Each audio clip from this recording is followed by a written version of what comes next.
As we head into Shabbat Parshat Zachor, which of course means that Purim is now less than a week away,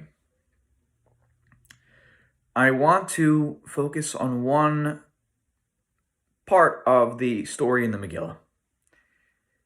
But in order to look at that one little part, I want to just frame it in a context, which I saw beautifully done by Rav Aaron Lichtenstein, Zachor Livracha. He explains how Esther's character really changes from the beginning of the Haggadah, not yet, the beginning of the Megillah to the end of the Megillah. The beginning of the Megillah, she's a very passive character. Everything is happening to her. Think about her life. Parents died. She's thrust into a situation where she has to be brought in by her uncle. She is someone that is chosen to be queen, not because she wanted it. She didn't even put any, makeup on or this or that. She didn't do anything to try to actively take a role in becoming the queen. And even after she becomes queen, she's a very passive character, not really taking an active role in any sort of way that we see. And Mordechai is still checking up on her, making sure she's okay. I mean, everybody's sort of taking care of her. She's being sought after, taken care of. Whatever it is, things are happening to her. Fast forward, Esther turns out to be a person who has a much more active role. She goes in front of Achashverosh to ask for that banquet with Achashverosh and Haman. She then asks them to come to a second banquet, right, requesting of the king's time. She then points out that Haman is the bad guy, taking an active role in stopping Haman. And beyond that, then when Haman's even out of the picture, there's still this decree that exists. And how do we overturn the decree? So she goes again in front of her sweetheart, Achashverosh, and says to him, honey, we have to do something about this decree that your ring, the seal of your ring is on it. How are we gonna undo this situation about this war against the Jews?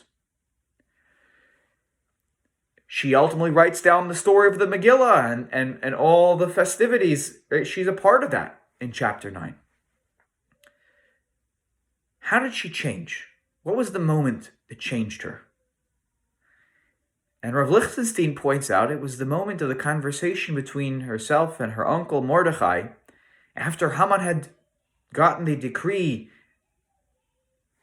passed, and it's been spread out through the 127 provinces of Achashverosh's kingdom, that the Jewish people will be attacked on the 13th of Adar. You can take their stuff and all, do what you need to do. Mordechai is mourning over this, torn his clothing.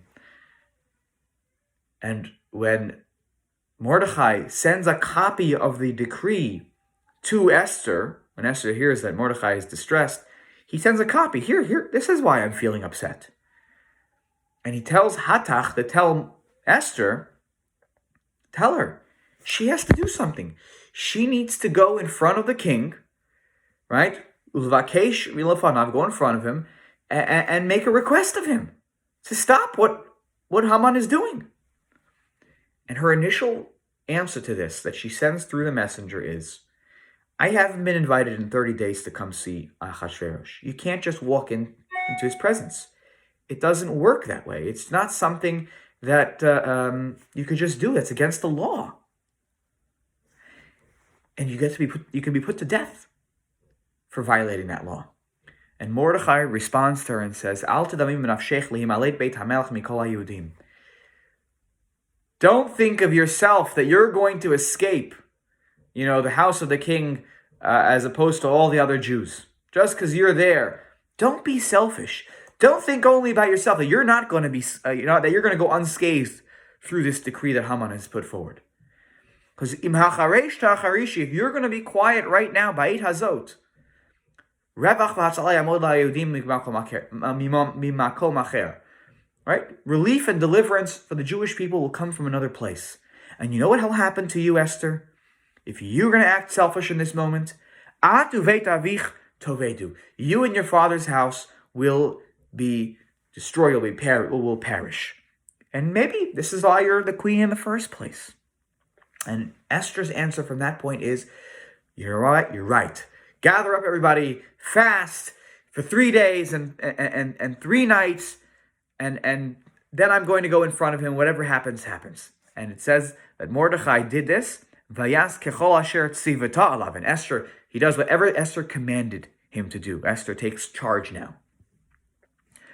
But what happens in that moment that really changes her?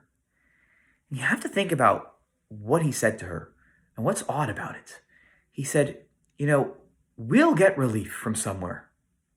But if you don't act, you and your father's house will be gone. Will be gone? First of all, if Revach and Hatzalah come for the Jewish people, she's good. It's as in Talmudic parlance, we would say it's a mimon avshach. From both perspectives, she'll be okay. If the Jewish people have no problems because the decree has been overturned, so she'll be good. She's Jewish, and she shall not be not prosecuted, but she shouldn't be persecuted. Sorry, that was the word. Secondly, even if the Jewish people don't have relief from somewhere else, why would she be in any danger? No one knows that she's Jewish in the kingdom. And even if somebody spills the beans, it's Achashverosh's wife. It doesn't look exactly like a good policy for a husband to decree that his wife should die. He doesn't want another PR nightmare like he had with his previous wife. She seems to be actually in a position of great safety. So why does Mordechai tell her, you and your father's house, no matter what happens to us, you will be no longer? He's trying to tell her, if you don't see yourself and your destiny as part of the Jewish people, then you've destroyed everything that your parents and your grandparents and your great-grandparents have tried to do, which is instill in you that your destiny is tied in the destiny of your people. And if you don't see it that way, no one will respect you because you have shown to be selfish. You have shown to care only about yourself when you are in a position when you could save people. And this message from Mordechai to Esther moves her. This is what my family stands for. You're right. Thank you for reminding me where I come from. Until now, I had been such a passive character. I don't know. It's like, this isn't about you being, passive versus active. What needs to spur you right now is connection to your heritage. Your heritage tells you it's time to get active, to do things. It's not about, are you worried what's going to happen to you if you walk in front of the king? You need to step out of yourself and say, I'm here for my people. I think this is a really powerful moment and a powerful lesson for us as well. Connecting to our heritage and our tradition and thinking about generations past as we come to the holiday of Purim should spur us today to ensure that we see ourselves as part of the destiny of the Jewish people and of the destiny of the world around us. We come from a people that take this seriously, that we put ourselves out there, we think outside ourselves, we give of ourselves so that the greater whole is able to benefit. And this is, I think, a really fundamental lesson of Purim. It's built also into the mitzvot of the day. The mitzvah of Matanot Le'Evyonim is about thinking about other people needing to be able to have dignity to celebrate like you. Mishloach Manot is about reorienting ourselves to thinking about building relationships and building community with people. That's essential. This is the message of Purim.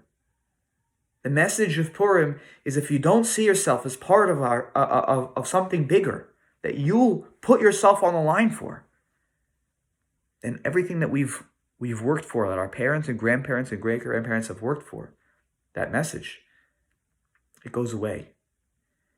May we succeed in being able to fulfill this mandate of being there, to be the revach and the hatzalah, to be the relief and the deliverance for other Jews, for our community, and for the world at large. Shabbat Shalom. Happy Purim, everybody.